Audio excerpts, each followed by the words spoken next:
Assalamualaikum warahmatullahi wabarakatuh. Salam sejahtera, salam satu nafas teruntuk sedulur-sedulurku dimanapun kalian berada.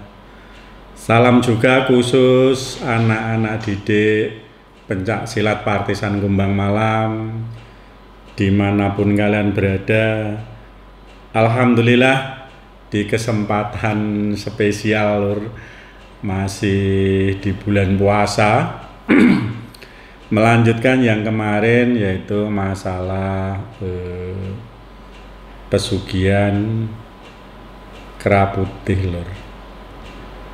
Oke, semoga aja yang saya sampaikan, yang saya ceritakan ini nanti bisa dipetik hikmah dan pengalamannya, sehingga akan ada manfaat baik untuk menuju perubahan kehidupan bagi sedulur-sedulurku dimanapun kalian berada. Gini Lur, kemarin setelah sekian waktu saya bercerita panjang lebar tentang seorang tamu yang menjelaskan tentang bagaimana dirinya dibelenggu oleh pesugihan kera putih tersebut, yang pada ujungnya waktu itu si ibu ini saya sarankan untuk ngubur janin yang selama ini disimpan di satu botol itu Lur. Saya tak sarankan suruh ngubur. Setelah janin tersebut dikubur baik-baik, alhamdulillah saya tanya, katanya sudah agak sedikit menemukan satu ketenangan di dalam menjalani kehidupan sebelum janin tersebut dikubur Lur. Singkat cerita, ibu ini kan satu rumah dengan istri-istri yang lain Lur, yang mana diantara ketiga istri itu punya tugas-tugas yang berbeda. Istri yang pertama punya tugas khusus untuk menyiapkan sarana uborampe ritual yang biasanya itu dilaksanakan di tengah malam dan di pagi hari. Untuk istri yang kedua itu melaksanakan kegiatan-kegiatan ritual di penghujung pagi, sedangkan yang datang ke tempat saya, si ibu yang datang ke tempat saya ini melaksanakan kegiatan ritualnya di tengah malam Lur, seperti yang saya sampaikan kemarin Lur. Jadi setiap tengah malam si ibu ini harus keluar rumah baca mantra-mantra tertentu dengan kondisi tubuh telanjang Lur. Yang kemudian setelah saya tanya, ketika baca mantra itu ibu ini merasa ada seseorang yang mendatangi Lur. Ada seseorang yang tidak tahu dari mana datangnya dan kayak apa wajah dan rupanya. Ketika saya tanya, ibu ini nggak mengerti. Jadi yang datang ini seorang laki-laki mendatangi ibu ini. Biasanya setelah mendatangi, si laki-laki ini mengajak satu hubungan, intinya hubungan layaknya suami istri lah, dan itu hampir setiap malam terjadi. Setiap malam dilakukan setiap si ibu ini baca mantra di luar tersebut. Setelah selesai, ibu ini baru nanti kembali lagi ke rumah untuk melakukan kegiatan rutinitas biasa.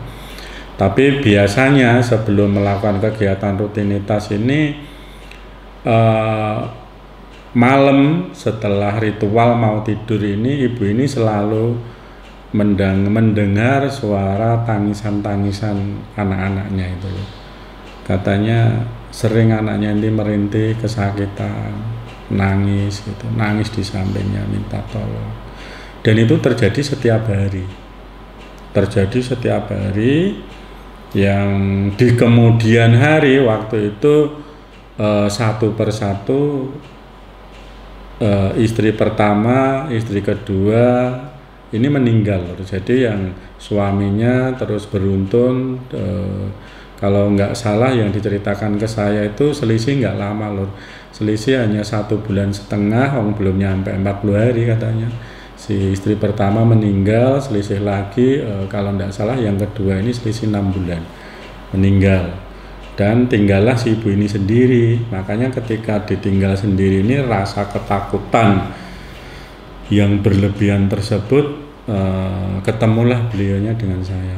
Dan alhamdulillah dengan niat yang ikhlas, dengan ketulusan dia untuk hijrah, dengan segala hal kenekatan dia untuk meninggalkan semua selagi dia masih hidup, artinya di sisa-sisa umurnya ini, sampai detik ini beliaunya berjuang terus sambil nunggu anaknya yang masih satu, yang kemarin saya ceritakan, anaknya yang punya kelainan atau idiot ini loh, sambil merawat anaknya itu. Tetapi dalam perjalanan hijrah ini ternyata nggak segampang seperti yang kita harapkan Lur. Ibu ini setiap malam, setiap sore, bahkan tiap hari itu diteror oleh suara-suara yang mana teror itu akan membunuh, selalu akan membunuh ibunya ini, hanya nunggu waktu. Yang disampaikan hanya gitu, hanya nunggu waktu. Tapi si ibu ini selalu pasrah, kalau memang saya mati saat ini, mati besok saya siap. Dia selalu bilang seperti itu. Karena mungkin kondisi fisik yang sudah cukup tua, juga kondisi pikiran yang lelah, ya akhirnya menyerahkan semua. Selain itu juga sering saya nasihati, udahlah Bu, semua atas kehendaknya. Jikalau memang matinya karena seperti ini, ya memang Allah menghendaki mati kehidupan ibu itu yang kayak seperti yang ibu pilih. Dari tumbuh keyakinan tersebut Lur, ibu ini tiap hari itu hampir setiap waktu, di saat benar-benar dia tidak kuat menghadapi ini, itu silaturahmi ketemu saya, menjelaskan lagi apa yang harus dilakukan. Beliaunya juga sering by phone, WA, untuk bagaimana supaya terselamatkan dari sesuatu hal yang selama ini bisikin, ngejar terus. Dan alhamdulillah Lur, sampai saat ini semuanya baik-baik aja. Dan beberapa waktu tahun kemarin, sebelum adanya musibah COVID ini Lur, si ibu ini masih sempat menjalankan ibadah haji Lur, ibadah haji khusus. Dan alhamdulillah katanya beliaunya punya cerita yang tersendiri, cerita yang waktu itu belum sempat dan tidak ingin diceritakan ke siapapun. Itu yang disampaikan ke saya Lur. Semoga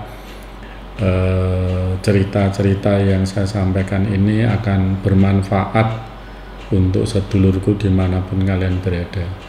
Yang jelas begini Lur, kaya, sukses itu pilihan hidup seseorang.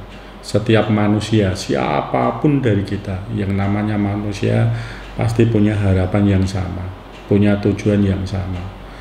Di dalam meraih tujuan itu, otomatis kita akan ada dibenturkan atau dihadapkan dua pilihan Lur. Pilihan yang baik, pilihan yang buruk. Artinya pilihan yang baik, kita punya dua tangan, punya tangan kiri dan tangan kanan. Bagaimana cara meraih harapan-harapan kita itu kita kembalikan ke pilihan kalian masing-masing. Di saat kalian menentukan pilihan itu, harapan saya kalian harus siap dengan segala risikonya Lur. Risiko apapun yang akan terjadi. Kenapa? Tidak ada satu hal di dalam kehidupan ini yang tanpa masalah. Apapun yang kita hadapi semua membawa masalah. Coba lihatlah, ada siang, ada malam, itu terbit di dalam waktu yang berbeda, tapi waktu yang sama Lur, jumlah waktunya sama. Malam 12 jam, siang 12 jam. Ada tangan kiri, tangan kanan Lur, serasi. Ketika tangan kanan ke depan, Sama juga dalam kehidupan kita Lur, baik dan buruk ini akan selalu berdampingan, akan selalu mengikuti kehidupan kita. Itu hanya saran Lur. Kenapa? Bayangkan Lur, 40 sekian tahun saya mendalami mempelajari seperti ini, dan 30 sekian tahun saya ketemu seseorang dengan berbagai cerita Lur, yang pada intinya mereka menyesal dengan pilihan kehidupannya. Harapan saya teruntuk sedulur-sedulurku di luar sana, apalagi anak-anak didik Kumbang Malam, semoga mempersiapkan segala sesuatunya yang terbaik sesuai dengan visi dan misi Kumbang Malam untuk menuju perubahan Lur. Ayo kita bersama-sama, kita anggap kemarin lupa, kita menuju kehidupan yang lebih baik Lur. Dengan satu tekad kita tinggalkan lupa menuju ingat. Sekian dan terima kasih Lur. Salam sejahtera, salam satu nafas. Wassalamualaikum warahmatullahi wabarakatuh.